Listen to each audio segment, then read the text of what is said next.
കൈവശ ഭൂമിക്ക് വേണ്ടിയുള്ള ദശാബ്ദങ്ങൾ നീണ്ട കാത്തിരിപ്പിനൊടുവിൽ പട്ടയം ലഭിച്ച സന്തോഷത്തിലാണ് ആനപ്പടി നിവാസികൾ.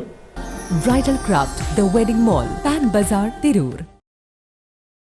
കൈവശ ഭൂമിക്ക് വേണ്ടി ദശാബ്ദങ്ങൾ നീണ്ട കാത്തിരിപ്പിനൊടുവിൽ പട്ടയം ലഭിച്ച സന്തോഷത്തിലാണ് ആനപ്പടി നിവാസികൾ. ആനപ്പടിയിലെ 15 കുടുംബങ്ങൾക്ക് താലൂക്ക് വികസന സമിതിയിൽ വെച്ച് പി നന്ദകുമാർ MLA പട്ടയം വിതരണം ചെയ്തു.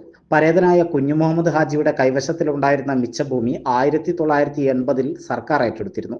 ഈ മിച്ചഭൂമിയിൽ താമസിച്ചു വരുന്ന 15 കുടുംബങ്ങൾക്കാണ് പട്ടയം വിതരണം ചെയ്തത്. 2019-ൽ മലപ്പുറത്ത് വെച്ച് നടന്ന പട്ടയമേളയിൽ 16 പേർക്ക് പട്ടയം ലഭിച്ചിരുന്നു. ഇനിയും ആനപ്പടി വാർഡിലെ 3 കുടുംബങ്ങൾക്ക് കൂടി പട്ടയം ലഭിക്കാനുണ്ട്. എല്ലാവർക്കും ഭൂമി, എല്ലാ ഭൂമികൾക്കും കൈവശരേഖ എന്ന കാഴ്ചപ്പാടോടെ സംസ്ഥാന സർക്കാർ നടപ്പിലാക്കുന്ന പട്ടയ വിതരണ യജ്ഞത്തിന്റെ ഭാഗമായി ആനപ്പടി പ്രദേശത്ത് പട്ടയം ലഭിക്കുന്നതിന് വേണ്ടി പി നന്ദകുമാർ MLAയുടെ പിന്തുണയോടെ ആനപ്പടി വാർഡിലെ പൊതുപ്രവർത്തകർ നിരന്തരം ഇടപെട്ടതിന്റെ ഫലമായാണ് എല്ലാവർക്കും പട്ടയം ലഭിച്ചതെന്ന് നഗരസഭാ മുൻ ചെയർമാൻ ശിവദാസ് ആറ്റുപുറം പറഞ്ഞു. തഹസിൽദാറുടെ ചേംബറിൽ വെച്ച് നടന്ന പട്ടയ വിതരണ ചടങ്ങിൽ മുൻ നഗരസഭാ ചെയർപേഴ്സൺ ശിവദാസ് ആറ്റുപുറം, തഹസിൽദാറുടെ ചുമതല വഹിക്കുന്ന Sreelekha, ward councillor Rashida Naufal, councillor Jithin, deputy tahsildar KK Gopalakrishnan, taluk വികസന സമിതി അംഗങ്ങളായ P രാജൻ, കുഞ്ഞു മുഹമ്മദ്, അബ്ദുറഹിമാൻ തുടങ്ങിയവർ പങ്കെടുത്തു.